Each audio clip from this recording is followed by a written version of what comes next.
Good evening sa mainit at maalinsangang gabi.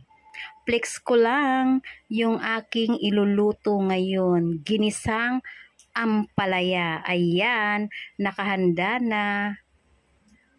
Simpleng-simple lang po yan. Yan lang ang aking mga ingredients. Bawang, sibuyas, kamatis, itlog at ang ating ampalaya. Ayan. Isa natin ang bawang. Sunod natin ang sibuyas. Then ang kamatis. Ilagay na natin ang ampalaya.